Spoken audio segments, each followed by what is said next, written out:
उस पर बेस्ड होता है, ठीक है।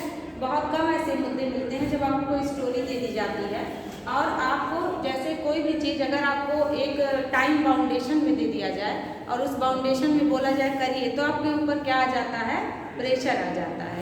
बट अगर आपको कोई टाइम का बाउंडेशन ना हो और बोला जाए आराम से करिए, तो आप उसको रिलैक्स करेंगे और जो है गलत होने के चांसेस नहीं रहेंगे, तब आपके क्वेश्चन सही होने स्टार्ट हो जाएंगे। लेकिन यही आपको करना क्या है, इतना आपको शार्प कर लेना है अपने आप को प्रैक्टिस के द्वारा। वो प्रैक्टिस आपको ही करनी है, हम आपको तरीका बता सकते हैं, लेकिन जब तक आप उसको नेचुरलाइज नहीं करोगे, अपने हैबिट में नहीं लाओगे, तब तक आपको तुरंत समझना, तुरंत आपका दिमाग एब्जॉर्ब नहीं करेगा, ठीक है। क्योंकि ज़्यादातर विद्यार्थी हिंदी मीडियम से स्टडी किए हैं, हमारे अपने बीच के बच्चे, और इंग्लिश मीडियम से करने वाले बच्चे जो होते हैं, उनका जो सब्जेक्ट का होता है वो लैंग्वेज उनकी बचपन से वो देखते हैं और तुरंत वो समझते हैं, तो उनकी एक्यूरेसी मेंटेन रहती है। लेकिन जो हिंदी मीडियम वाले बच्चे हैं, उनके दिमाग में डर बना रहता है कि इंग्लिश तो हमें छूना नहीं है। तो जैसे ही वे जो सिविल का एग्ज़ाम है उसमें बैठते हैं और तैयारी करना स्टार्ट करते हैं, तो इंग्लिश को वो किनारे करके सारा फोकस अपना जीएस पे डाल देते हैं। लेकिन कॉम्प्रिहेंशन आपको करना ही पड़ेगा।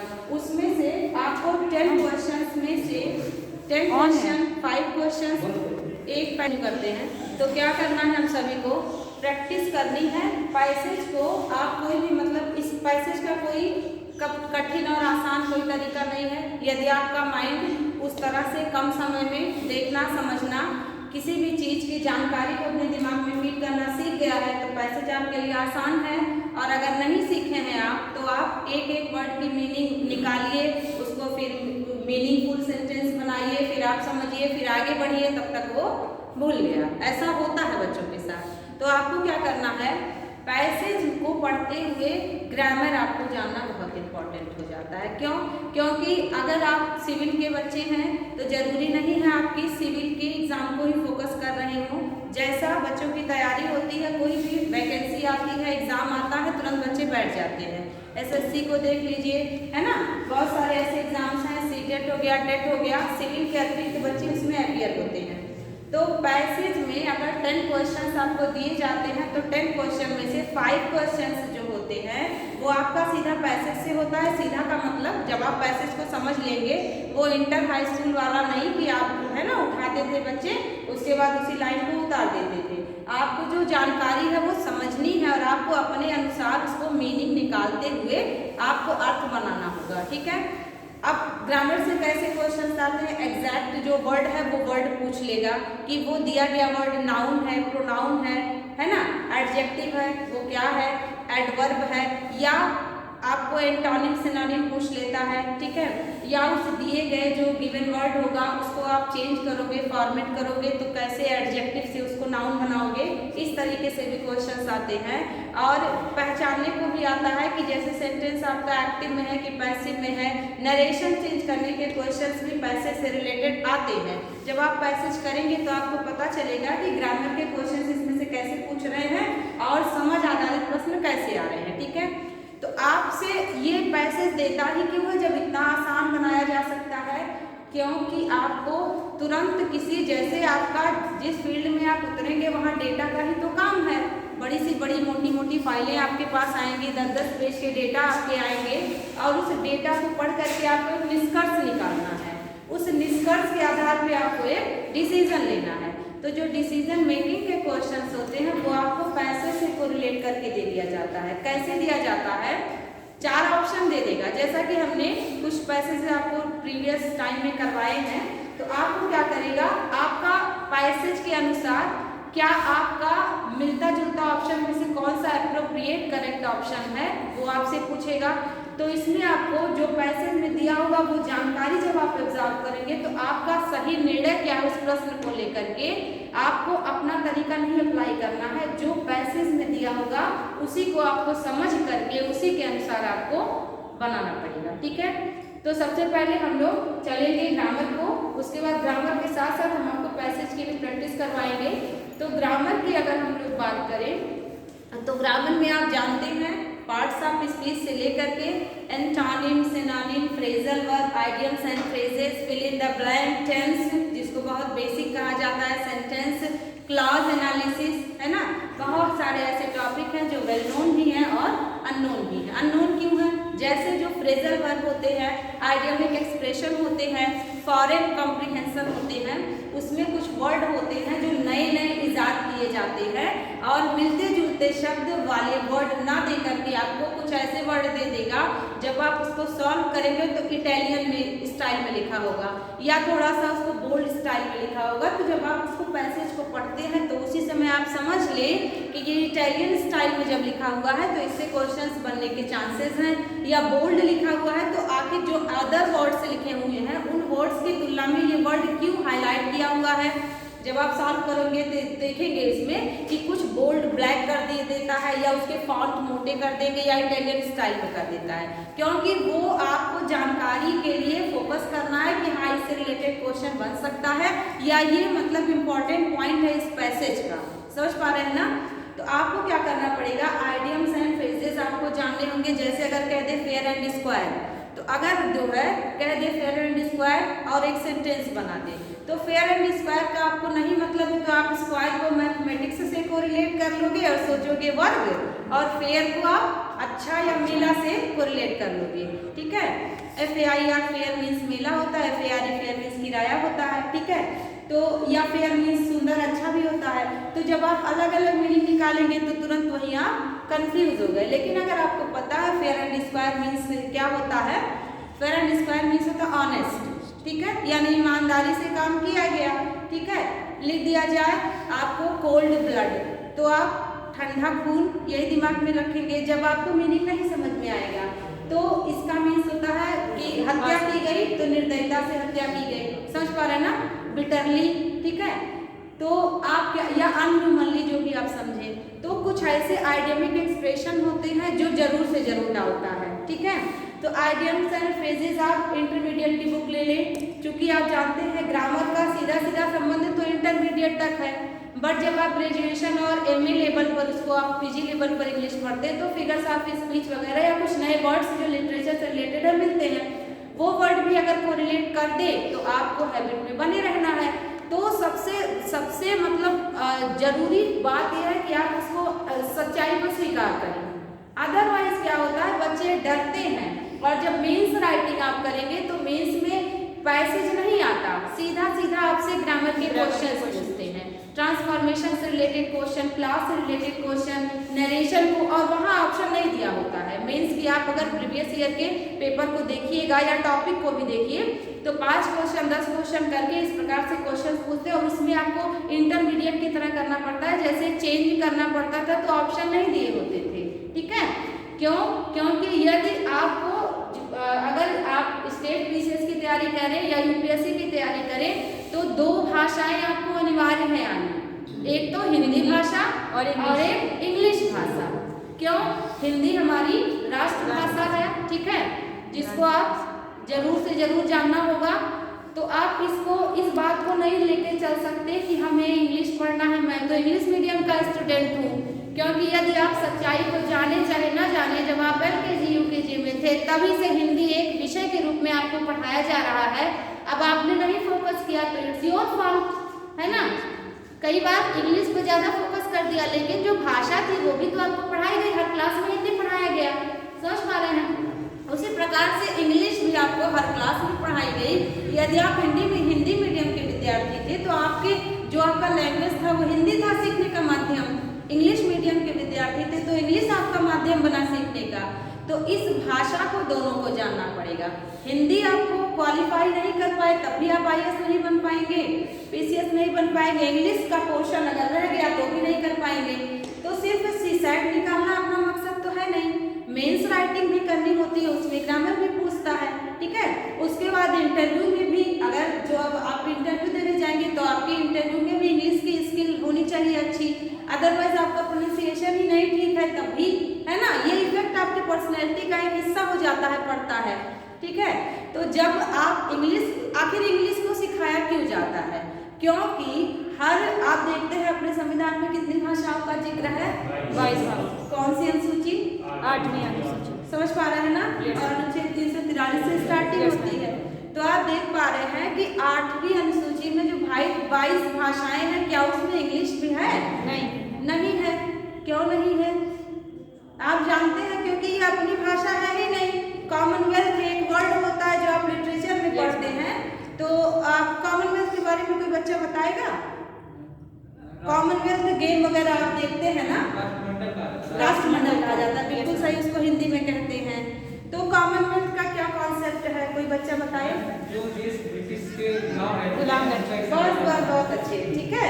जैसे जो कोलोनाइजेशन का जो दौर था, जो आप देखते हैं कि 16वीं शताब्दी 17वीं शताब्दी में जब ब्रिटेन और मतलब आप यूरोपियन कंट्रीज को ले लो, जब ये लोग आए और फिर जहाँ जहाँ पर इन्होंने शासन किया वहाँ पर अपनी भाषाओं का असर छोड़ा, तो वो देश जब 1945 के बाद आप देखते हैं संयुक्त राष्ट्र संघ का गठन हो गया, तो दुनिया में हर कोई स्वतंत्र हो गया, ठीक है। तो वहाँ पर जो देश ब्रिटेन के गुलाम थे, सिर्फ ब्रिटेन के ध्यान में रखिएगा, यूरोपियन कंट्रीज में तो बहुत सारे देश हैं, लेकिन जो ब्रिटेन के गुलाम थे वो देश कौन से देश कहलाए? राष्ट्रमंडल या कॉमनवेल्थ कहलाए। तो जो कॉमनवेल्थ गेम होता है, इसको आप कोरिलेट कर सकते हैं, वही देश हिस्सा लेते हैं जो ब्रिटेन के गुलाम रहे, ठीक है। तो ये जो जहाँ जहाँ पर ब्रिटिशवासी गए वहाँ पर ईसाई मिशनरीज वगैरह आप देखते हैं 1909 1919 का जो आप देखते हैं ना, मॉन्टेग्यू, चेम्सफोर्ड और है ना, और मार्लेमेंटस था, उसमें ईसाई मिशनरियों को जब परमिशन दे दिया गया कि आप जाइए और फिर मतलब ईसाई धर्म का प्रचार करिए, तो वो लोग ईसाई धर्म के प्रचार के साथ साथ अंग्रेजी भाषा का भी प्रचार स्टार्ट कर दिए। तो जहाँ जहाँ पर वो गए वो अंग्रेजी भाषा को किए। फिर मैकाले का है ना, निस्यंदन सिद्धांत आपने पढ़ा, उसने भी कहा कि शिक्षा उच्च वर्गों को दी जाए, निम्न वर्ग को अंग्रेजी मिल जाएगी। तो उनका उद्देश्य तो अपना काम कराना था, लेकिन ये इंटरनेशनल लैंग्वेज चुकी है अंग्रेजी, तो आपको भारत में रहने के लिए भी अंग्रेजी क्यों सीखना है? क्योंकि इंग्लिश जो है ये लिंगुआ फ्रैंका का काम करता है। लिंगुआ फ्रैंका क्या होता है? जैसे हर अपने जैसे असम की लैंग्वेज असमिया है, पश्चिम बंगाल की बांग्ला भाषा है, उसी प्रकार से हर राज्य का अपना एक क्या है, लैंग्वेज है, अपनी एक लोकेलिटी है, ठीक है। तो उस लोकेलिटी में आप जाओगे IAS बन के, PCS बन के, अधिकारी बन के, तो क्या आप उनकी बांग्ला भाषा में बात कर पाओगे? वो आप उनकी बांग्ला नहीं जानेंगे, वो आपकी हिंदी नहीं जानेंगे। तो यहाँ पर ये जो कम्युनिकेटिव लैंग्वेज बनेगा वो बनेगा इंग्लिश बनेगा। तो इसी वर्ड को लिंगुआ फ्रैंका कहा जाता है, मतलब बातचीत का बीच का माध्यम, दो भाषाओं के बीच संवाद का माध्यम या दो लोगों के बीच संवाद का माध्यम लिंगुआ फ्रैंका कहलाता है। समझ आ रहा होगा ना? तो इस तरीके से हम लोगों का एक माहौल मेंटेन हुआ, जो कि आप क्यों पढ़ रहे हैं, आखिर मुझे कॉम्प्रिहेंशन पढ़ना ही क्यों है, हम बच नहीं सकते क्या, या अगर हम ना पढ़ें तो क्या मेरा काम चल सकता है? तो देखिए ये बहुत कटु सत्य है, जिसको आप किसी भी प्रकार से अपने जीवन में आत्मसात करें कि अंग्रेजी से आप नहीं बच सकते, ठीक है। अगर आप अधिकारी बन भी जाएंगे तो आपको फिर भी लैंग्वेज का एग्जाम देना ही पड़ता है। जब तक आप हिंदी और अंग्रेजी भाषा नहीं पास करेंगे तब तक आपकी जॉब पक्की नहीं होगी। समझ आ रहा है ना? हिंदी आप अपना लैंग्वेज कहते हैं, लेकिन अभी भी अगर बच्चों से कहा जाए ये शब्द लिख के दिखाओ तो बच्चे कंफ्यूज हो जाते हैं। अगर मैं बोल दूं कि बच्चों आशीर्वाद लिखो तो बहुत बच्चे कैसे लिखते हैं आशीर्वाद। अगर मैं बोल दूं तो जिन बच्चों को पता होगा उनका तो सही है, लेकिन आशीर्वाद जब बच्चे लिखते हैं तो ये वाला लिख देते हैं। क्या ये सही है? नहीं सही है ना, क्योंकि आपने ध्यान ही कभी नहीं दिया, ठीक है। आशीर्वाद तो ये अब ये बहुत सारा है, तो रेफरा आपने पढ़ा है, जो नीचे लगता है उसको पदेफरा ऊपर लगता है, तो रेफरा। बट आप इसको अपना लैंग्वेज कहते हैं फिर भी गलती कर रहे हैं। तो जो अपना लैंग्वेज नहीं है, जिसको आप एक्सेप्ट नहीं करते हैं, उसमें तो गलती होने के चांसेस हैं। तो इसको कम कैसे करना है, इसको ओवरकम कैसे करना है, इस पर विजय कैसे प्राप्त करना है, तो आप प्रैक्टिस अपनी मेंटेन रखिए। कैसे प्रैक्टिस मेंटेन रख सकते हैं? इसमें से बहुत सारे बच्चे इंग्लिश न्यूज चैनल सुन सकते हैं, ठीक है ना। पहले तो आपको बोरिंग सा लगेगा, वो यूट्यूब का शॉर्ट्स तो है नहीं कि आपको अच्छा लगा तो आगे बढ़ा दिए, नहीं अच्छा लगा तो देखा और उसके बाद लाइक सब्सक्राइब किया तो आगे बढ़े। आपको ये करना पड़ेगा, उसमें आपको अपने आप को इन्वॉल्व करना पड़ेगा। हो सकता है पहले दिन, दूसरे दिन, तीसरे दिन आपको मजा ना आए, समझ में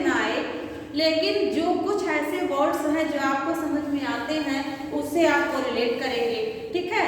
न्यूज़पेपर आप पढ़ सकते हैं, नहीं मन करता कि यार क्या बैठे कैसे सुने, बहुत बोरिंग सा लगता है, तो आप न्यूज़पेपर पढ़ सकते हैं। और न्यूज़पेपर को जब आप पढ़ना स्टार्ट करेंगे तो फिर वही प्रॉब्लम होगी, समझ में नहीं आएगी, फिर आप उसको मोड़ोगे और जा करके रख दोगे। तो आप कोई भी एक न्यूज़पेपर ले सकते हो, जरूरी नहीं है रोज का रोज ले, हफ्ते का हफ्ते ले, कोई एक न्यूज़पेपर आसपास आपको मिल जाएगा, किसी से भी मांग लेंगे तो जरूर प्राप्त कर लेंगे आप। उस न्यूज़पेपर में अपने आप का इंटरेस्ट क्रिएट करने के लिए आप पहले अपनी लोकेलिटी के न्यूज़ को पढ़ो, ठीक है। अपने लोकल के न्यूज़ को जब पढ़ोगे तो ज़्यादातर चांसेस रहते हैं कि बीती हुई घटनाएं भी प्रेजेंट में रहती हैं, ठीक है। जब आप न्यूज़पेपर पढ़ेंगे तो बीती हुई घटनाएं भी इंग्लिश में प्रेजेंट में लिखी होती है, लेकिन वही हिंदी न्यूज़पेपर पढ़ेंगे तो पास्ट में जाएगा, ठीक है। सेलिब्रेट किया गया वो लिखेंगे सेलिब्रेट किया जाता है इंग्लिश न्यूज़पेपर में, पैसिव वॉइस में सेंटेंस दिए होते हैं। उसके बाद सेंटेंस में कंजंक्शन का और हेल्पिंग वर्ब का बार बार यूज नहीं होता कि आप जो है ही इज अ गुड बॉय तो हमेशा is am are was verb को ढूंढे, हैज को ढूंढे, ठीक है। कई बार क्या होता है, एक बार अगर सब्जेक्ट का इंट्रोड्यूस हो गया तो बाद में उस सब्जेक्ट के बारे में कॉमा करके, जिसको आप क्या बोलते हैं, जिसको आप बोलते हैं है ना पैसिव वॉइस, तो पैसिव वॉइस में आप उसको कंजंक्शन को ले करके और फिर आगे उसको बताएगा। तो आप एक बार दो बार तीन बार हो सकता है ना समझ में आए, लेकिन जिस प्रकार से आप और सब्जेक्ट्स को बेसिक से पढ़े, वैसे जब आप न्यूज़पेपर हमेशा मतलब आप ये सोचो कि मुझे ज़्यादा नहीं एक पैरा तो पढ़ ही लेना है पर डे, और उस पैरा से इंफॉर्मेशन निकालने की कोशिश करें। जब आप इंफॉर्मेशन निकालने की कोशिश करेंगे तो दो विधियां हैं पढ़ने की, एक होता है इंडक्टिव मेथड, एक होता है डिडक्टिव मेथड। इसमें से बहुत से बच्चे अगर थोड़ा सा ग्रेजुएशन कर लिए होंगे तो बीएड वगैरह भी किए होंगे, और अगर अभी छोटे होंगे तो अच्छी बात है, अभी बहुत मौका है पढ़ने का। तो दो तरीका है किसी भी चीज़ को समझने का, एक होता है प्रश्न के उदाहरण के माध्यम से नियम की तरफ, एक होता है नियम के माध्यम से उदाहरण की तरफ। तो सबसे आसान तरीका है उदाहरण के माध्यम से नियम की तरफ चलना। जब आप उदाहरण के माध्यम से नियम की तरफ चलेंगे तो आपको पता चलेगा कि मतलब एक जो खोजी प्रवृत्ति एक वर्ड होता है वो आपका विकास होगा कि इस जो है पर्टिकुलर सेंटेंस में, इस पर्टिकुलर पैरा में कौन कौन से रूल अप्लाई किए गए हैं, इस पर्टिकुलर पैरा से कैसे क्वेश्चंस बन सकते हैं। फिर कुछ न्यूज़पेपर के वर्ड्स होंगे, आप अगर उस वर्ड्स को ध्यान दीजिए तो वो अक्सर करके, चूंकि हत्याएं तो रोज हो रही हैं, घोटाले रोज हो रहे हैं, सम्मेलन रोज हो रहे हैं, समझ पा रहे हैं ना, कंबल वितरण, डोनेशन, एक दूसरे के साथ फ्रॉड, ये सब कोई आप क्या कहते हो न्यूज़पेपर पढ़ने से पहले, कुछ नया नहीं दिया है, वही रोज की बातें तो हैं, आपके दिमाग से नेचुरली निकलता है। तो जैसे हिंदी में आप नेचुरली कोई वर्ड जो है लगता है कि सेम यूज हो रहा है बात को कहने का, सेम इंग्लिश में भी ऐसे होता है। कुछ पर्टिकुलर वर्ड्स हैं और वो पर्टिकुलर वर्ड्स हमेशा आपको न्यूज़पेपर में ढूंढते मिल जाएंगे।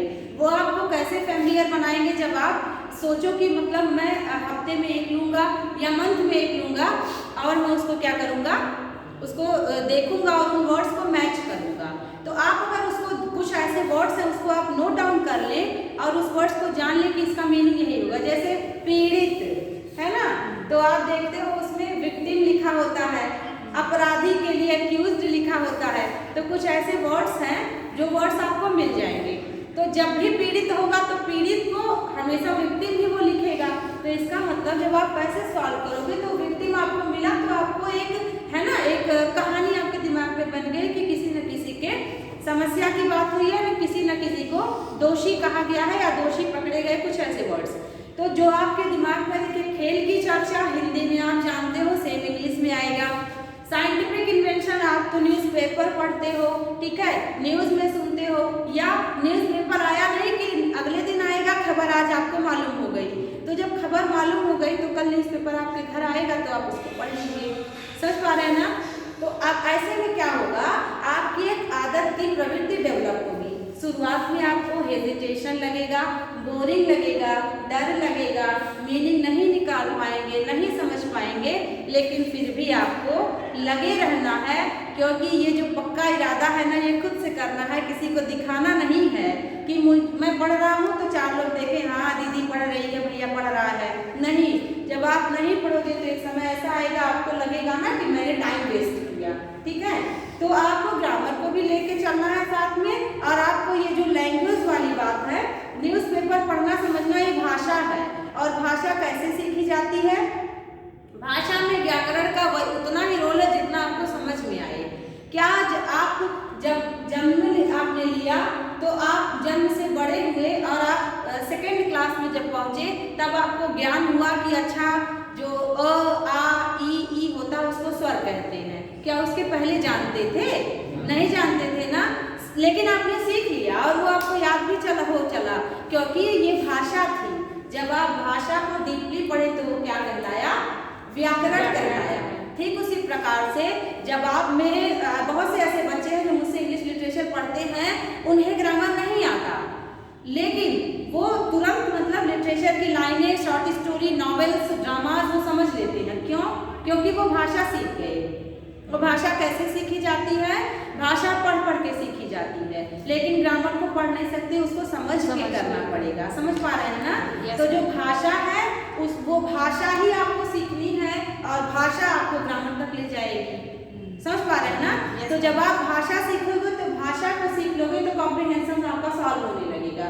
लेकिन अब ये नहीं कि आप इतना छोटा सा पैसेज लिया, उसके बाद उसी में एक झपकी भी ले ली, फिर आँख खुली तो फिर अच्छा हाँ 3 क्वेश्चन हो गए, चौथा भी करना है। नहीं, आपको अपने आप को तैयार करके बैठना है कि जब तक ये सॉल्व नहीं होगा मैं नहीं उठने वाला। एक पैसेज या न्यूज़पेपर का कोई एक पैराग्राफ, ठीक है, जिसको आप किसी को समझा पाए हिंदी में। यदि आप न्यूज़पेपर का कोई न्यूज़ पढ़िए तो अगर आपको कोई पूछे क्या लिखा है तो आप कह देंगे मैं समझ गया, बता नहीं सकता। नहीं भाई, नहीं भी बता सकते तो आपके दिमाग में कोई एक है ना टेढ़ी मेढ़ी से एक रूपरेखा बनी होगी, अगले दिन वही रूपरेखा और साफ होगी, अगले दिन और साफ होगी, और एक समय ऐसा आएगा आपने पढ़ा नहीं किया, आपका तुरंत दिमाग एब्जॉर्व कर लेगा। आपकी एक्यूरेसी देखी जाती है एग्जाम में।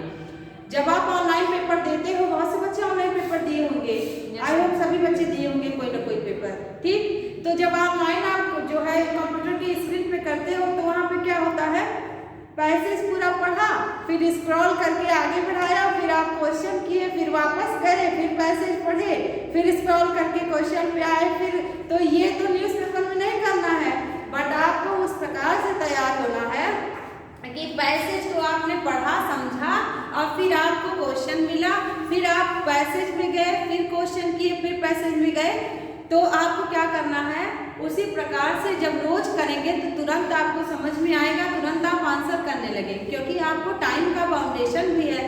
अलग अलग पार्ट्स को भी तो देखना है कि बस आप 3 घंटे में 2 घंटे में जो टाइम मिला बस वही पैसेज पकड़ के ही बैठे रहोगे, नहीं ना।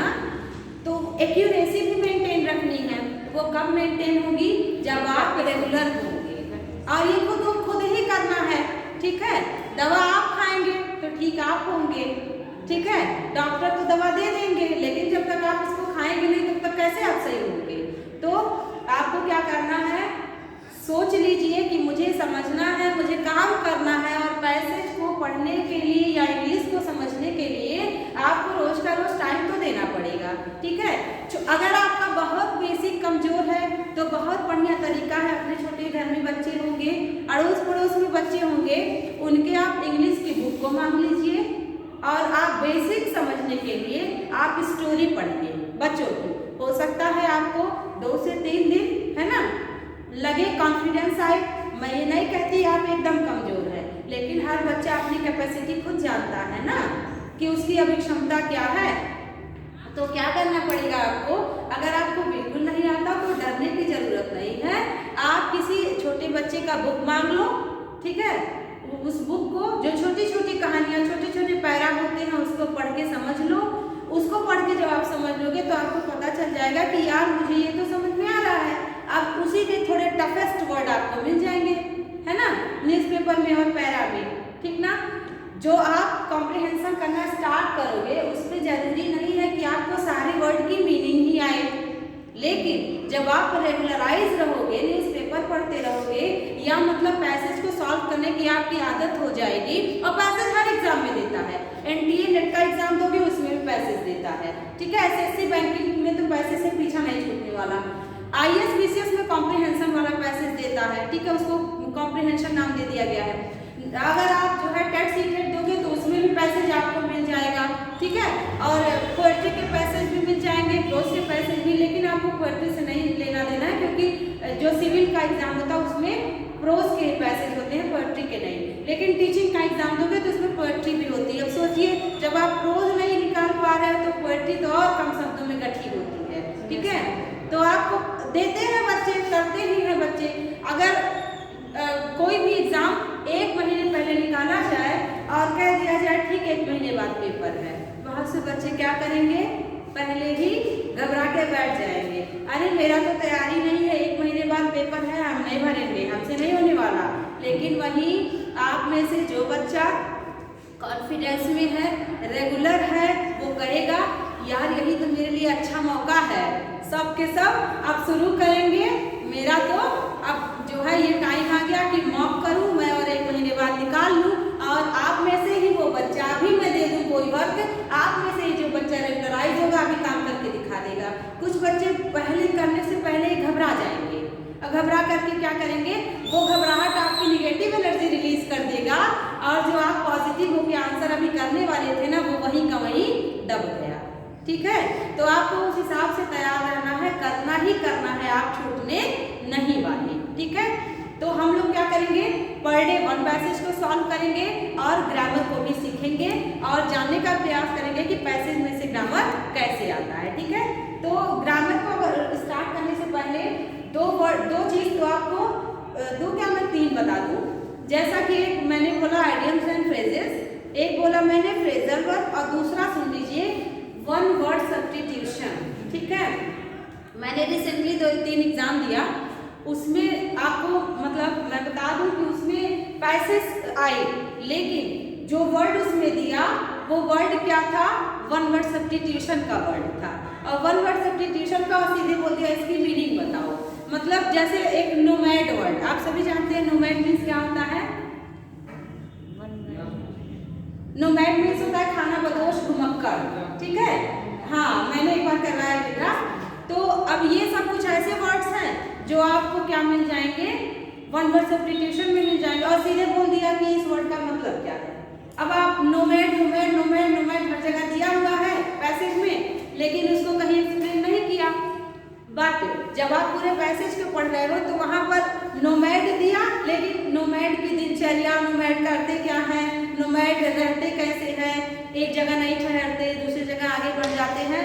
तो आपको क्या पता चला, नोमैड वर्ड की मीनिंग तो नहीं पता चली, लेकिन पता चला उनका एक्टिविटीज। अब आपको जब आप ऑप्शन से पढ़ोगे तो निर्णय क्षमता कैसे होती है, ऑप्शंस में 2 होगा, जिसको आप बिल्कुल क्या बोलोगे, ये तो नहीं होगा। कोई भी सब्जेक्ट हो, 2 ऐसे ऑप्शंस होते हैं जो आपको फंसा देते हैं। ये वाला करें, ए करें कि सी करें, डी करें कि बी करें, 2 तो आप सीधे से बोल दोगे ये नहीं होगा, लेकिन 2 ऐसा होता है जिसमें आप फंस जाते हो। और वही कैसे, कब इसको कैसे आप समाप्त कर सकते हो, बार बार प्रैक्टिस से। आप पढ़ें कम लेकिन प्रैक्टिस करें रोज। यदि आप इस आदत को डेवलप कर लेते हैं तो एग्जाम का डर भी खत्म हो जाएगा कि हम जाएंगे तो कैसा आएगा पेपर, कैसा हम देंगे, क्या पूछेगा, ये डर समाप्त हो जाएगा। दूसरी बात, तब आपको जब आप एग्जाम हॉल में जाओगे तो जो एक नर्वसनेस आती है ना, कि सांसें अंदर और अपने आप शरीर हिलने लगता है, धड़कनें नापी जाए तो आपको ही बीपी की समस्या होगी, डॉक्टर सीधे कह देंगे।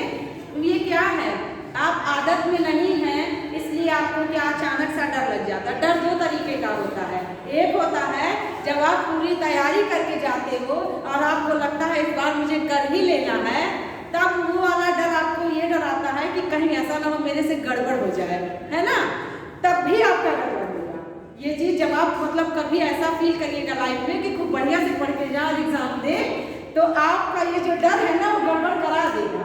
और जब आप बाहर निकलोगे तब आपका दिमाग जो है, फ्राइड ने जो है 3 प्रकार के बताए, एक होता है चेतन मन, एक अचेतन मन, और आपका एक होता है अर्धचेतन मन। तो चेतन मन, अचेतन मन, अर्धचेतन मन जो है, तो जो अभी आपसे कहा जाए क्या खा के आए हो बेटे, तो आप बढ़िया से बढ़िया खाना बताओगे, क्योंकि हम जाएंगे नहीं ना चेक करने। लेकिन अभी हम कह दें कि रात की रोटी बची थी, हम जल्दी से उसमें बटर लगाए खाए, तो आप क्या बोलोगे, मैम हम भी रात की रोटी बची थी और मम्मी बोली खा लो तो मैं खा लिया। ये क्या है? ये अचेतन मन है। आपने अनजाने में क्या कर दिया? सच्चाई को बता दिया, आपको मैंने माहौल दे दिया और आपने बोल दिया। लेकिन चेतन मन होशो हवास में आप वही वाली बात करोगे जिसमें आपका एक लेवल मेंटेन हो, अच्छा लगे सुनने में, आसपास के लोग अच्छा फील करें। और अर्ध चेतन मन जो होता है वो आप बोलने से पहले क्या करोगे? सोचोगे, उसके बाद आप अगर विचार करके बोलोगे, आप ऐसे समझो कि मतलब इनसे मैं ये वाली बात बताऊं तो इसका साइड इफेक्ट क्या होगा, पॉजिटिव या इम्पैक्ट या निगेटिव इम्पैक्ट। तो उसी प्रकार से क्या होता है, जब आप एग्जाम में बैठते हो तो जो खूब सारा मेहनत करके जाते हो कि इस बार तो हम एकदम क्वेश्चन का ही हम क्वेश्चन बना के आएंगे, तो आपसे एक नर्वसनेस में कुछ ऐसे आपको जो ऑप्शंस होते हैं वो या तो मतलब टिक करोगे बी हो जाएगा सी, या फिर क्या होता है आप मतलब जल्दी जल्दी में ओवर कॉन्फिडेंस में आ जाते हो, ये तो मैंने पढ़ा था, और आप क्या करते हो, नहीं पूछेगा हाँ वाला करके चले आओगे, है ना। ये ऐसा होता है, आपके साथ होगा भी। इसलिए दोनों अवस्थाएं बड़ी खतरनाक होती है। एक जो है पूरा पढ़ के जाओ तो आपका वो जो डर हावी रहता है 2 मिनट तक आपको पूरा हिला देता है जब तक पेपर नहीं मिला होता, और ये कि मतलब नहीं पढ़े हैं तो फिर कैसा पेपर आएगा, ये वाला डर भी आपको बड़ा खतरनाक सा होता है। दोनों स्थितियों को संभालना है तब जाके एग्जाम पास कर पाएंगे, ठीक है। तो जो फ्रेजल वर्ब होते हैं, फ्रेजल वर्ब आपको कब कह दिया जाए कि the inspector was looking into the matter, ठीक। तो अब आपको लुक इनटू, लुक मीन्स क्या? देखना, इनटू मीन्स आप मोशन वाला, इनटू प्रीपोजिशन वाला पढ़े हो कि हाँ मोशन हो, अंदर झांक के देखना तो में लगेगा, अदरवाइज इन लगा देना है, यही तो पढ़े हो भाई, प्रीपोजिशन तो यही है, इनर इनटू। तो जब आप फ्रेजल वर्ब की मीनिंग नहीं जानोगे तो भी आप नहीं मीनिंग निकाल पाओगे पैसेज का, ठीक है। Blow out, put on, put in, bright into, बहुत सारे वर्ड्स हैं। Call upon, look for, look into, look at, मतलब एक वर्ड उसके साथ एक प्रीपोजिशन लग जाए तो क्या कहलाता है? फ्रेजल वर्ब कहलाता है। और phrasal verb, idioms and phrases और वन वर्ड सब्स्टिट्यूशन, ये 3 ऐसे पॉइंट हैं जो आपको जब आप न्यूज़पेपर पढ़ोगे या मतलब पैसे सॉल्व करोगे तो उसी दौरान आपको मिलता जाएगा, और आप उसको आत्मसात करते रहें कि ऐसे भी पूछ सकता है, ये वर्ड भी मुझे मिला, कुछ नया वर्ड, तो आपका होगा। अदरवाइज फ्रेजल वर्ब अगर आप उसको लिखो, मैं भी वाला सारा आज रट जाऊंगा, फिर भूल जाओगे जब तक आप उसको आदत में नहीं लाओगे, ठीक है। अगर देखिए ब्रेक इनटू कर दिया जाए तो ब्रेक मीन्स क्या? तोड़ना, और इनटू मीन्स क्या? में, फिर वही मोशन वाला में आपके दिमाग में बनेगा, लेकिन इसका मीन्स होता है सेंधमारी करना, ठीक है। तो अगर आपको कोई न्यूज़ मिले, उस न्यूज़ में हो कि दीवार तोड़ करके, पहले होता था ना नकब काटना, एक घटना गांव में पहले मिट्टी की दीवार होती थी तो होती थी, तो ब्रेक इनटू मीन्स होता है दीवार काट कर चोरी करना या सेंधमारी करना। एक होता है bring up, bring up means क्या होता है? आप ऐसे जानते हो ब्रिंग मीन्स लाना, मतलब ऊपर, तो यही अगर ब्रिंग को ब्रॉट अप करके दे दिया, ब्रिंग का third form second form brought होता है, तो इसका मीन्स क्या होता है? पालन पोषण करना, ठीक है। तो ये कैसे आ गया? ये आ गया बार बार देखने से, ठीक है। जैसे कह दिया जाए he was brought up in Delhi by his parents, by his uncle, तो इसका मतलब उसके पिता के द्वारा, उसके अंकल के द्वारा दिल्ली में उसका पालन पोषण किया गया, लाया गया नहीं मीनिंग निकला यहाँ, समझ पा रहे हैं ना। अब पैसे से क्वेश्चन पूछ ले कि उसका पालन पोषण किसके साथ किया गया, किसके द्वारा। अब आप सोच रहे हो जब चाचा लाए तो पालन पोषण कौन किया, अब आप यही कंफ्यूज हो गए, बट आप जब बार बार आदत में आ जाओगे तो हो जाएगा, ठीक है। तो आप क्या करेंगे? Idioms and phrases, one word substitution और फ्रेजल वर्ब, ये 3 कुछ लिमिटेड हैं जो आप बार बार पढ़ते रहेंगे, आ जाएगा आपको। इसको आप किसी भी ग्रामर के बुक से भी देख सकते हो कि मुझे नहीं मिला, अगर एग्जैक्टली तो मैं उसको जान जाऊँ। फिर आप क्या कर सकते हैं, जब आपको लगे कि मुझे ये चीज़ नहीं आ रहा है तो आप उस वर्ड को जरूर से जरूर नोट करें, उस स्पेलिंग्स को भी नोट करें। जब आप उस वर्ड और इस स्पेलिंग को नोट कर लेंगे और खुद ढूंढें, ये ना पूछे इसका मीनिंग क्या होता है, उसका मीनिंग क्या होता है। जब आप स्वयं ढूंढेंगे तो ढूंढते वक्त आपको स्पेलिंग भी याद हुई तथा उससे रिलेटेड सिनोनिम्स भी याद हुए, एंटोनिम्स भी याद हुए, और स्पेलिंग के साथ साथ उस मीनिंग का भी मतलब पता चला। अब अगर आप उससे पूछ लो मैम असैसिनेशन मीन्स क्या होता है, तो हम तो बता देंगे निर्मम हत्या, राजनीतिक कारणों से हत्या। लेकिन अगर हम कह दें बाबू ढूंढो, तो आप या तो डिक्शनरी उठाओगे या तो आप मोबाइल पे सर्च मारोगे। आप सर्च मारते वक्त आप सोचोगे असैसिनेशन, तो अब आपको स्पेलिंग नहीं मालूम है तो आप अपने अंदाज से कोई स्पेलिंग निकालोगे। लेकिन जब आप करोगे तो वो उठाने लगता है ना, ऐश ऐश गधे के ऊपर गधा है ना, उसके ऊपर मैं और नेशन, याद करने का कई सारा तरीका हो सकता है। असैसिनेशन ये बहुत कॉमन स्पेलिंग है, एग्जाम में पूछता है, और एसएससी के तो बहुत सारे एग्जाम्स में असैसिनेशन की स्पेलिंग पूछा है। तो ऐश मैंने गधा होता है कि एक्चुअली ना वो कपिल शर्मा का जो वो है शो, उसमें ये खान सर आए हैं ना इस बीच, तो उसी में जो है उन्होंने वही बताया, तो मैंने सोचा मैं तो ये ट्रिक नहीं जानती थी, ऐसे ही रख लिया और बच्चों को रटा दिया। लेकिन वो बोले कि मैंने ऐसे ही स्पेलिंग लर्न किया।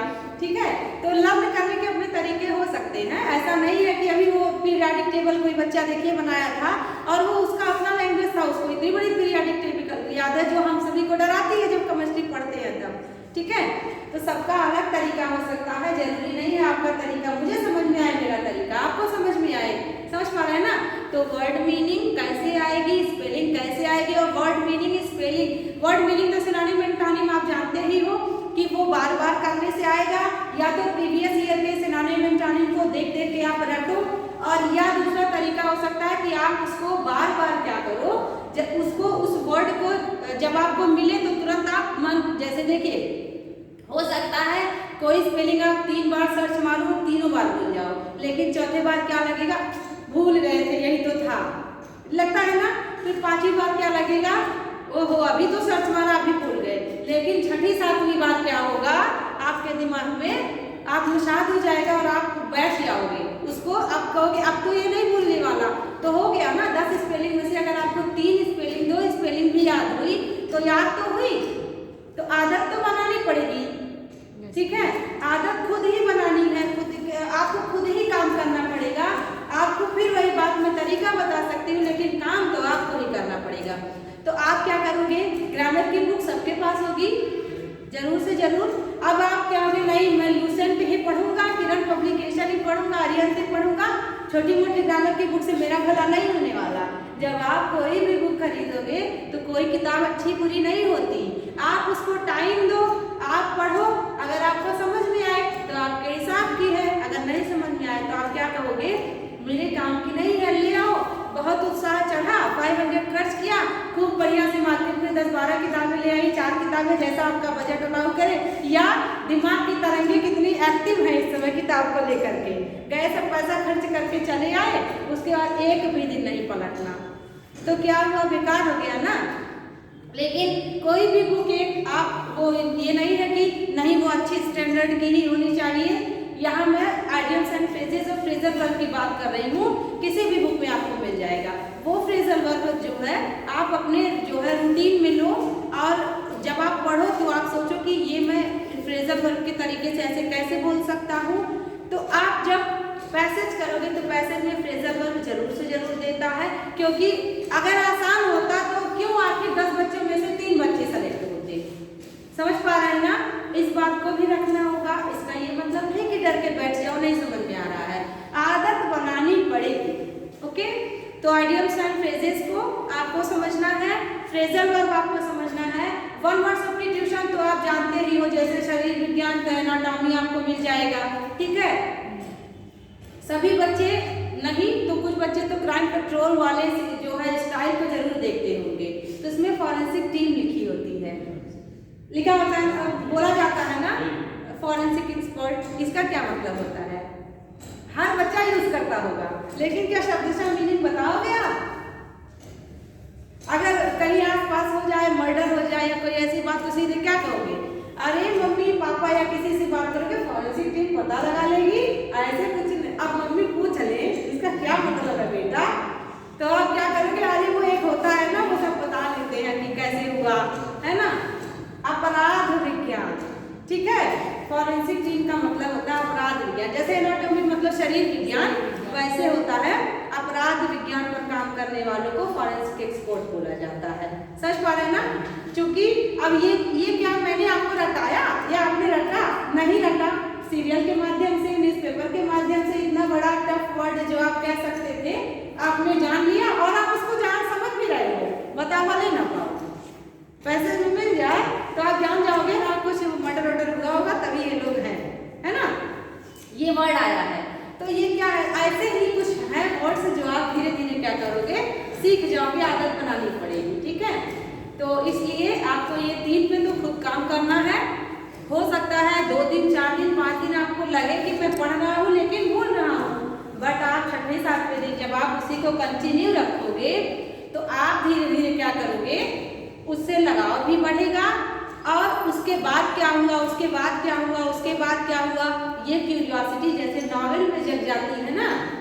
अभी मूवीज कैसे आने लगी है, पार्ट में आने लगी है, पार्ट 1 में, पार्ट 2 में, अब 2 के बाद 2 में तो बच गए हो, तो तीसरा में निष्कर्ष क्या निकला तो आपको देखना ही पड़ेगा कि पार्ट 3 में आपको पता चल ही जाएगा किसने मारा, क्यों मारा, घोटाला कैसे हुआ, किसने किया।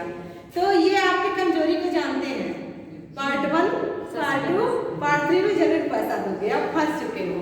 तो ऐसे अब आप फंस चुके हो, सिविल के बच्चे बन गए हो तो हर तरीके से मेहनत करना पड़ेगा, ठीक है।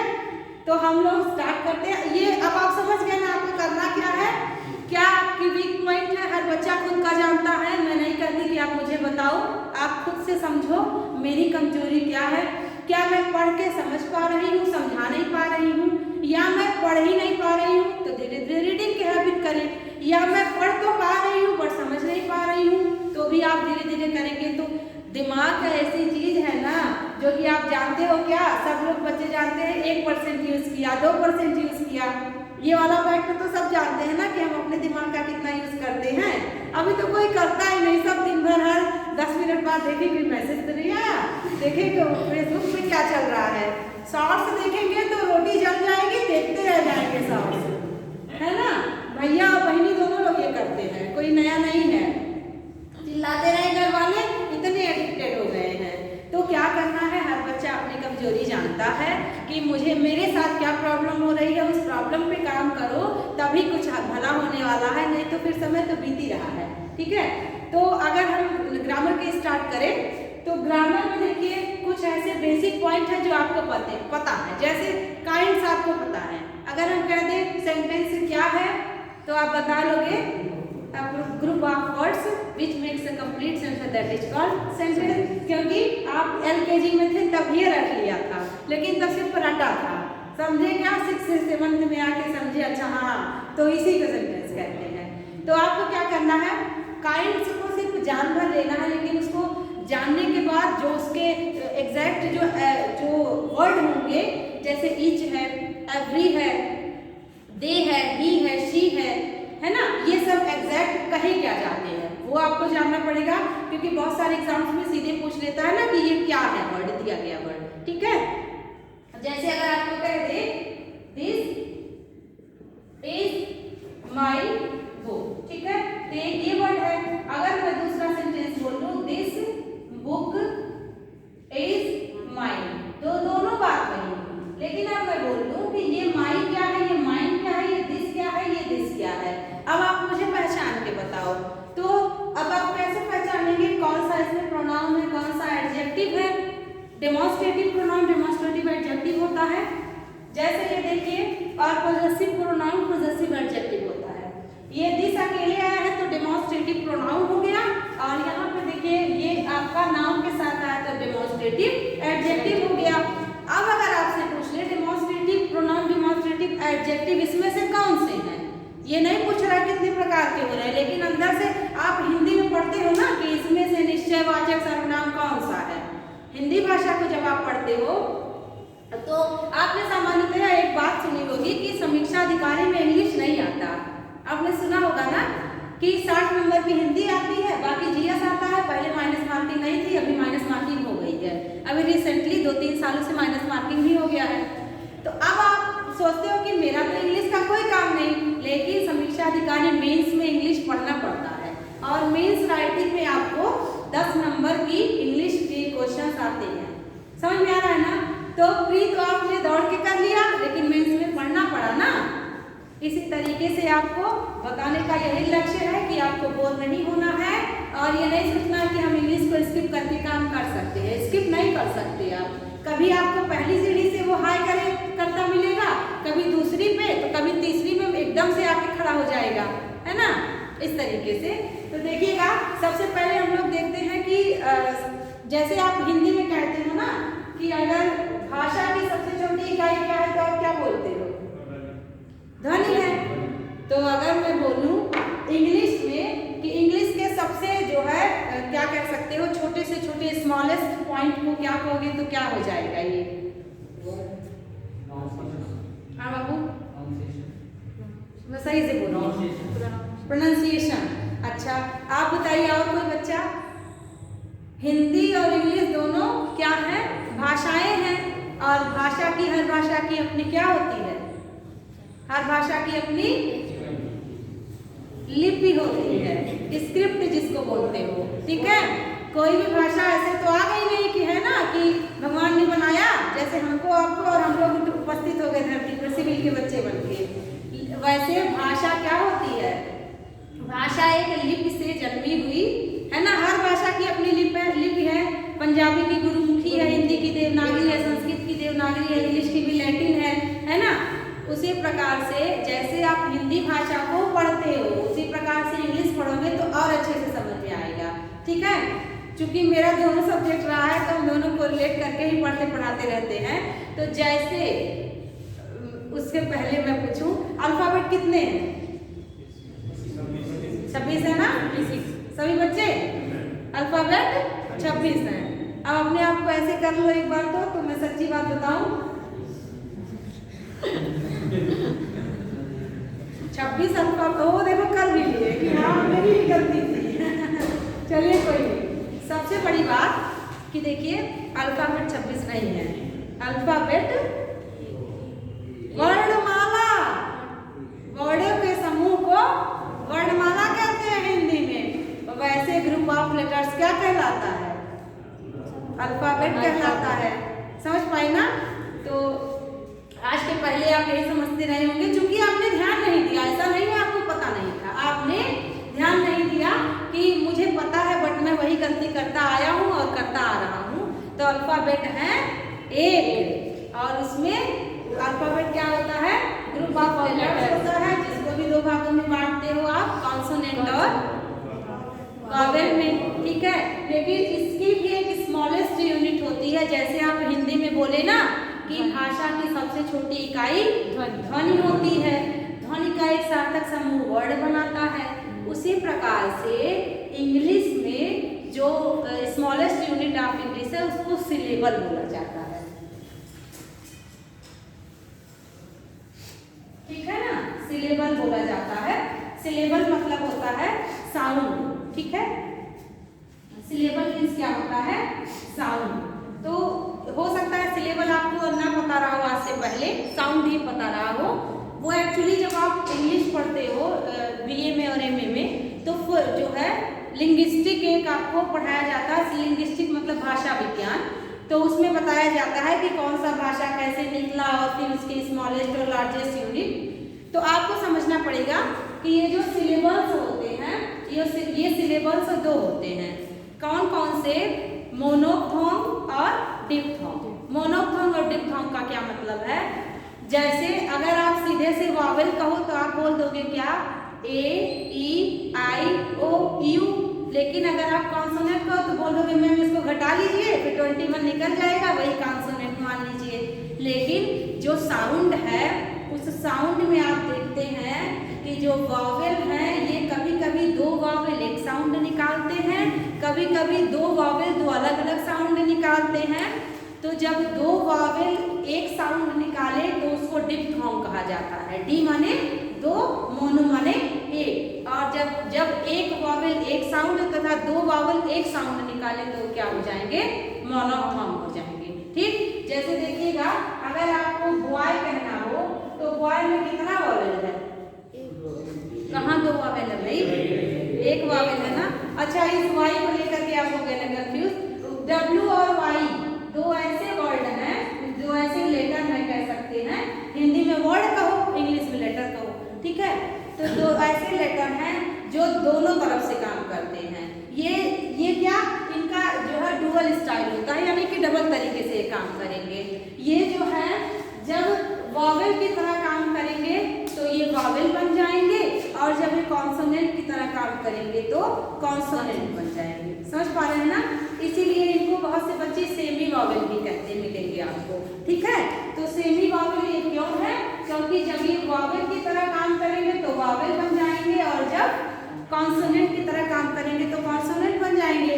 और आप आर्टिकल जब पढ़ते हो तो इंटरमीडिएट में आकर आपको पता चला कि आर्टिकल हमेशा साउंड के हिसाब से लगाई जाती है, ठीक है।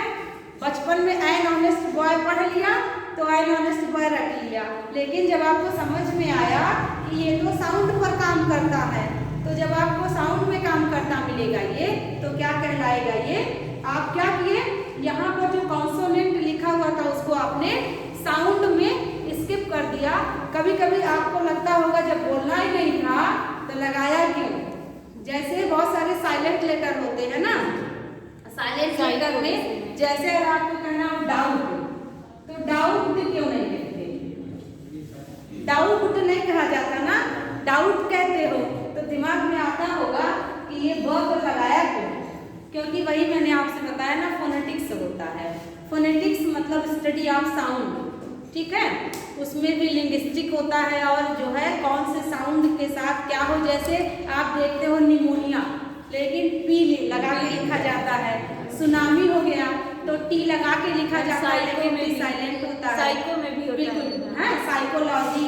वैसे ऑनेस्ट RHOUR, ठीक है। एच को क्या कर दिया आपने? साइलेंट कर दिया। ये साइलेंट वैसे नहीं हो रहा है, ये कुछ नियम है कि जैसे आप देखते हो कि एन के पहले, टी के पहले, है ना, एन के पहले और एस के पहले अगर पी आए तो पी का जो है साउंड नहीं बोला जाएगा। वैसे टी के पहले बी आए तो बी का साउंड भी नहीं बोला जाएगा, ठीक है। और कई बार आप देखते हो कि अंत में ई रहता है, उसको नहीं बोलते हो, ठीक है। तो ये साउंड की स्टडी जब करते हुआ तब आपको पता चलता है कि कौन से वर्ड को हमें किस तरह से बोलना है। अब ये कैसे आप समझेंगे कि होता क्या है? जैसे इसके एक सिंबल बनाए गए हैं। जब आप किसी भी स्पेलिंग को सर्च मारेंगे तो उस या डिक्शनरी में आप देखो तो कुछ निश्चित सिंबल बने होते हैं। उस सिंबल को ही फोनेटिक्स सिंबल कहा जाता है। उस सिंबल को अगर किसी बच्चे के पास जो है डिक्शनरी होगी, तो कोई भी डिक्शनरी हो सकती है, उसमें आप देखोगे उच्चारण को सिंबल के माध्यम से दर्शाया जाता है। कभी दो बिंदी कोलन, कभी टी और कभी टी उल्टा, ठीक है। उस जो है उसी साउंड वो जो मतलब जो चिन्ह बने हुए हैं वही चिन्ह ही बताते हैं कि किस वर्ड को कैसे हमें बोलना है। वो फोनेटिक्स में पढ़ाया जाता है, ठीक है। तो स्मॉलेस्ट यूनिट क्या मिल गई? सिलेबल मिल गई, ठीक है। इस सिलेबल को आपने क्या बोल दिया? साउंड बोल दिया, ठीक है। अब इस साउंड को जब आप आगे बढ़ाए तो क्या बना? लेटर, ठीक है। लेटर बना। इस लेटर का सार्थक जो है क्या बना? वर्ड बना। कंफ्यूज नहीं होंगे, बहुत आसान है, सभी बच्चे पढ़े हैं। आपने देखिए साउंड का सही तरीका, जैसे हाथ अब आकर कहते बो, तो बो भी एक साउंड है, बो भी एक साउंड है। पी से आप दर्शाओगे, श बड़ा सा है, ये भी एक साउंड है। तो जैसे हिंदी में बोलते हैं ना, वैसे इंग्लिश में भी साउंड को सिलेबल बोला जाता है। और एक वावेल का जैसे कह दिया जाए आऊ, तो आऊ में ए और यू आप पढ़ते हो, है ना। ओ पढ़ोगे तो कभी ओ को ओ ही लिखते हो। आई, ए आई पढ़ते हैं ना, दो वावेल दो साउंड, एक वावेल दो साउंड, या दो वावेल दो अलग अलग साउंड, ठीक है। तो यही सिंबल आपको समझना है। तो साउंड का सार्थक समूह क्या बना? लेटर बना, और लेटर से क्या बना? वर्ड बना। वर्ड के बाद आप क्या बना दोगे? सेंटेंस बना दोगे। वर्ड के बाद आपने सेंटेंस बना दिया। सेंटेंस जब आगे बढ़ा तब क्या बना?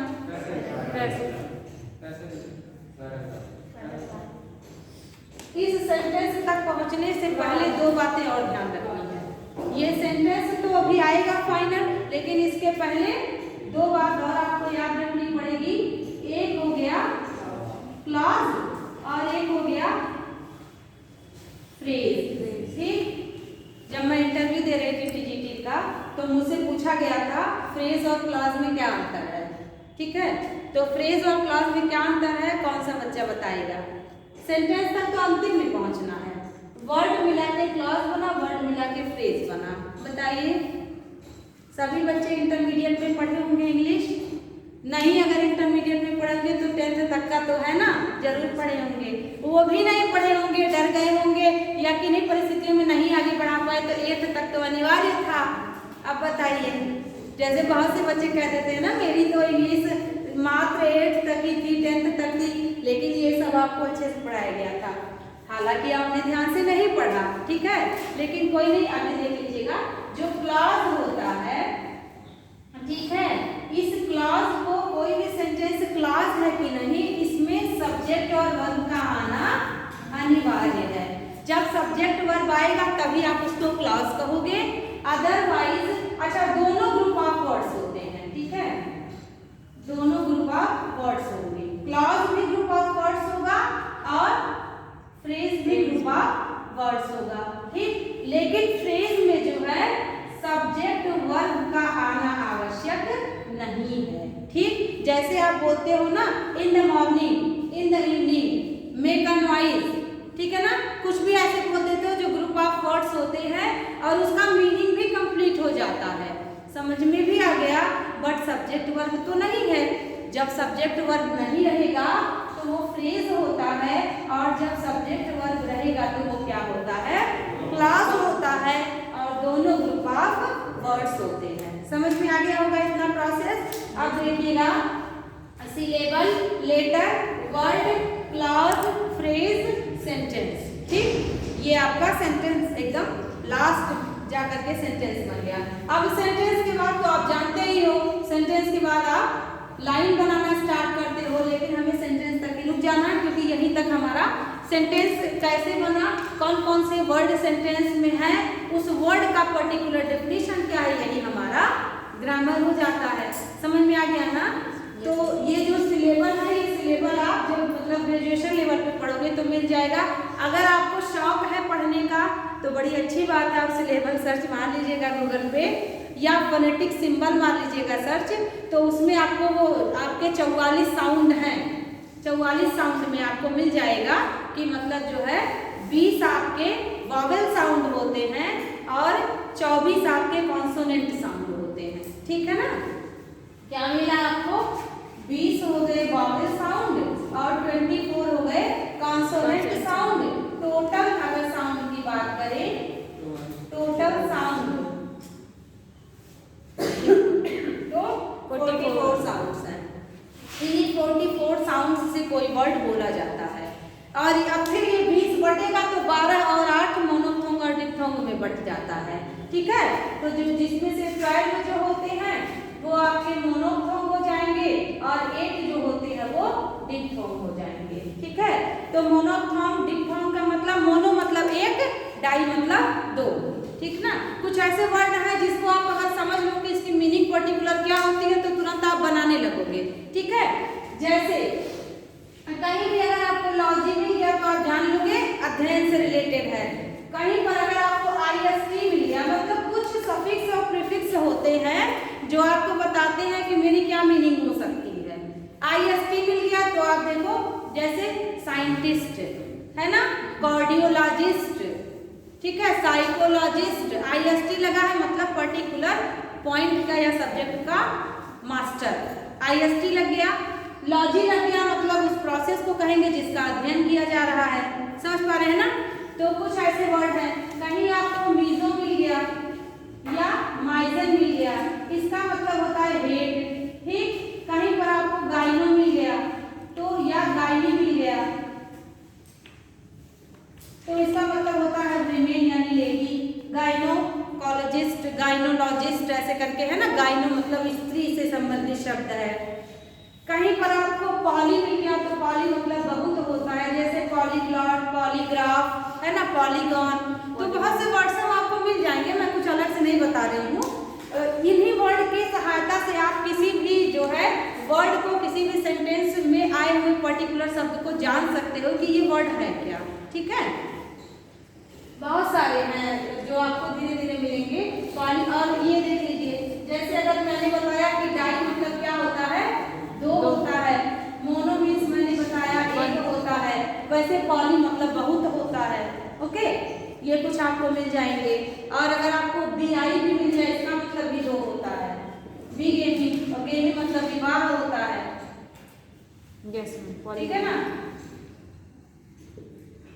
ठीक, विवाह जैसे आप कहते हो ना पॉलीगेमी, बहु विवाह, ठीक है। और आप मोनोगेमी, एक विवाह, द्वि विवाह में आप कहते हो ना बीगेमी। तो इस तरीके से गेमी मतलब विवाह।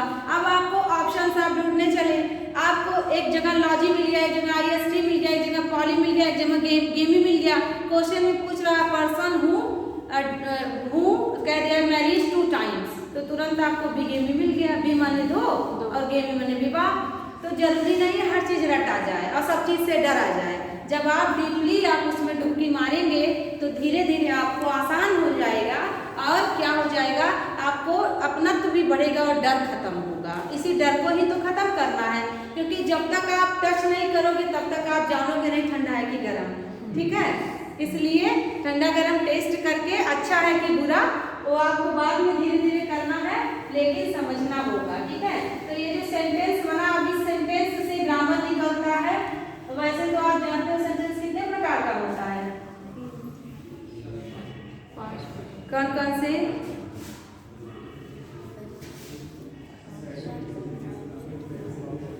Assertive sentence, imperative sentence, interrogative sentence, optative sentence, exclamatory sentence. ठीक है, अफर्मेटिव नेगेटिव असर्टिव का ही पार्ट हो जाता है।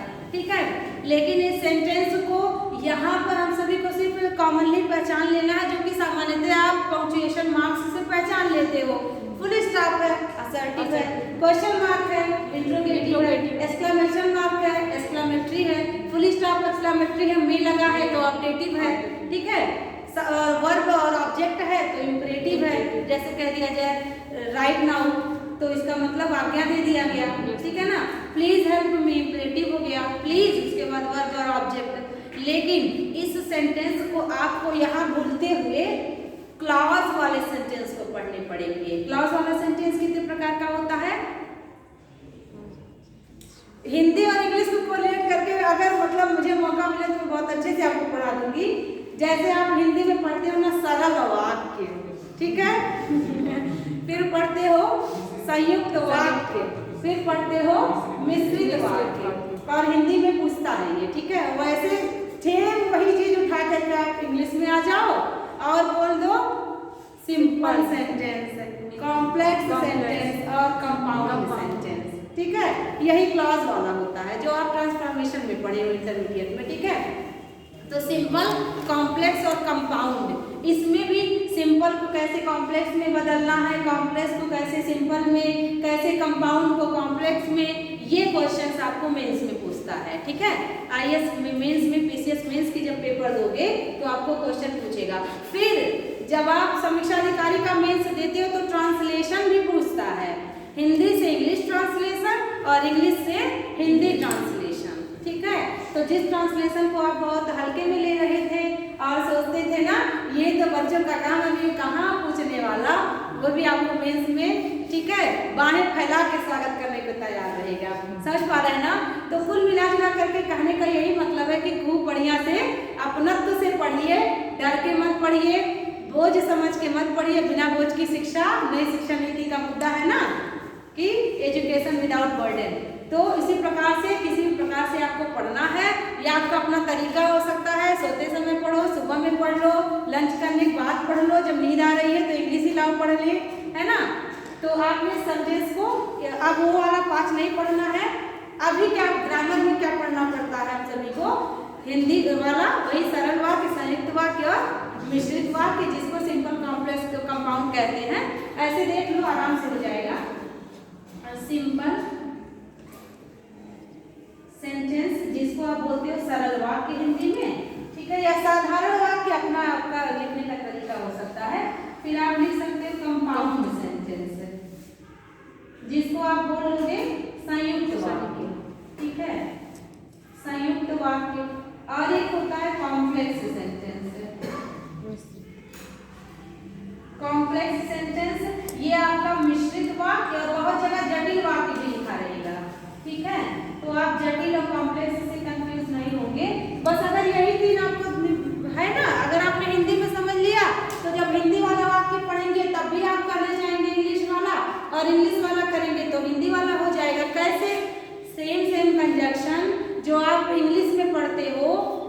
जब, तब, जहाँ, तहाँ, अगर, तो, है ना। वही वाला इंग्लिश में व्हेन, उसके बाद कॉमा, देन नहीं लिखते, इफ के बाद कॉमा, वेयर के बाद कॉमा, है ना। ये सब जो आप पढ़ते हो, सेम सेंटेंस जो आप हिंदी में पढ़ोगे, मतलब कैसे कैसे मैं करूँ, सेम आप इंग्लिश में वही इंग्लिश वर्ड यूज करके पढ़ लोगे। तो चाहे हिंदी के जो है वाक्य को पढ़ो, चाहे इंग्लिश के वाक्य को, क्योंकि ये ग्रामर है, भाषा ग्रामर वाला जब पढ़ोगे तो सेम होता है। जैसे आप जेंडर पढ़ते हो ना, वैसे जेंडर इंग्लिश में पढ़ते हो। आप पढ़ते हो वचन, वही इंग्लिश में सिंगुलर प्लूरल पढ़ लेते हो। आप सर्वनाम पढ़ते हो, इंग्लिश में प्रोनाउन पढ़ लेते हो। तो जब आप दोनों सब्जेक्ट को जो है कंबाइन करके पढ़ोगे तो आपको और अच्छे से समझ में आएगा, तब आपको रटना नहीं पड़ेगा। क्यों? क्योंकि हिंदी आपका मदर टंग बन गया है, और मदर टंग से जब आप फॉरेन लैंग्वेज को पढ़ोगे तो आप क्या कर पाओगे, ज़्यादा अच्छे से कोरिलेट कर पाओगे। हिंदी में पढ़ते हो ना संकेतवाचक सर्वनाम, वही इंग्लिश में बन गया डेमोन्स्ट्रेटिव प्रोनाउन। समझ पा रहे हैं ना।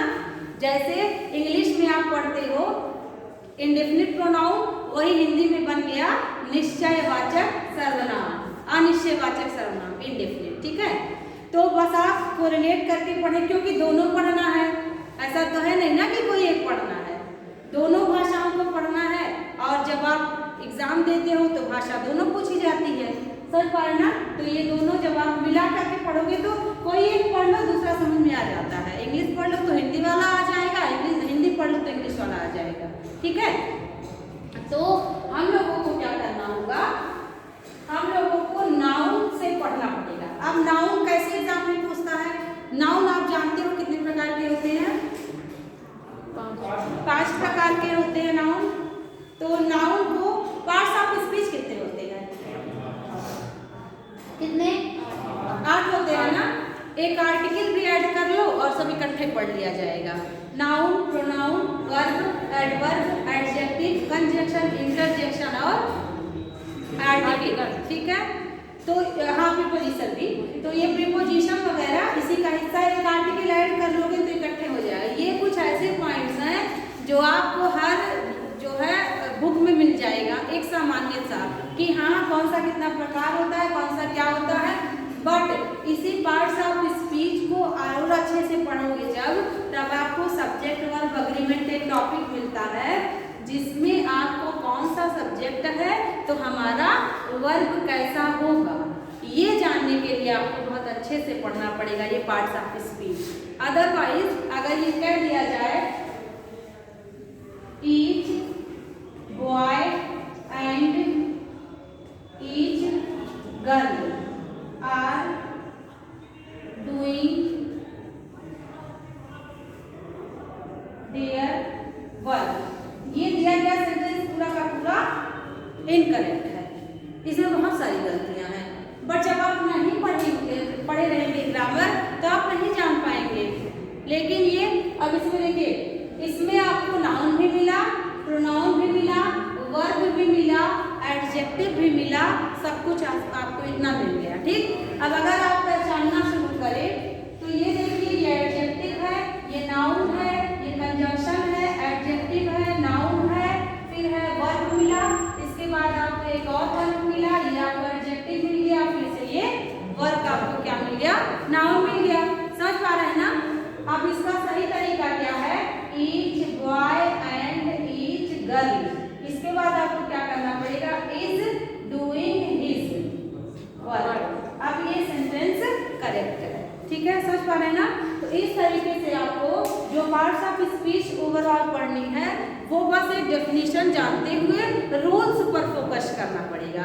जब रूल्स पर फोकस करेंगे तो आपको पता चलेगा कि कौन सा वर्ड पर्टिकुलर पूछता क्या है। वैसे तो बहुत सारे रूल्स हैं, लेकिन कुछ ऐसे हैं जो एग्जाम में घूमते रहते हैं। समझ में आ गया ना। घूमते रहते हैं का मतलब कोई भी आप पेपर उठाओगे कुछ निश्चित हैं जो आपसे पूछ ही लेते हैं, लेकिन जब आप प्रैक्टिस नहीं करेंगे तो फिर भूल जाएंगे। तो नोट्स बनाते हुए कुछ इंपॉर्टेंट करते हुए और लास्ट में जो लास्ट के 15 मिनट्स या जो है मिलेंगे 10 मिनट, उसमें हम लोग पेन पैसेज पर डे करेंगे। इससे आपको किल 2 बर्ड्स विद 1 स्टोन, एक पंथ 2 काज। ओके, तो चलिए मिलते हैं नेक्स्ट डे।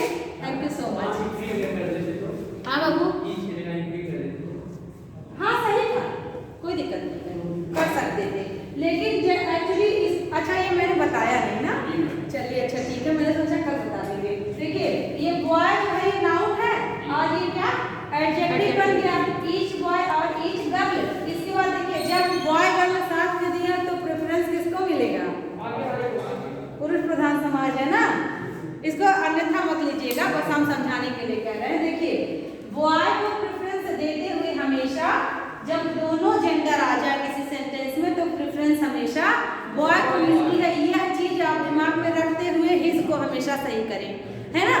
आपके एग्जाम में देयर भी देगा, हर भी देगा, लेकिन जब तक बॉय को हटा ना दे तब तक गर्ल को तवज्जो नहीं दी जाएगी। ऐसा सेंटेंस में याद रख ले, इसलिए यहाँ हर भी गलत था, ठीक। अब देखिए आर क्यों गलत है, क्योंकि देखिए ईच हमेशा सिंगुलर माना जाता है, ठीक है, और each boy and each girls भी नहीं किया जा सकता था, क्योंकि ये अभी क्या है, ईच हमेशा सिंगुलर माना जाता है, इसलिए वो हमेशा बंध के काम करवाता है। मेरे साथ रहो तो मेरे हिसाब से चलो, ठीक है। तो यहाँ एस नहीं लगा सकते, यहाँ एस नहीं लगा सकते, यहाँ आर नहीं लगा सकते, और यहाँ भी वो कह रहा है ना मेरे हिसाब से चलो, तो यहाँ भी प्लूरल नहीं बना सकते। समझ पा रहे हैं ना, ये हम लोग डिटेल स्टडी करेंगे धीरे धीरे। तो चलिए मिलते हैं नेक्स्ट क्लास में। Thank you ma'am.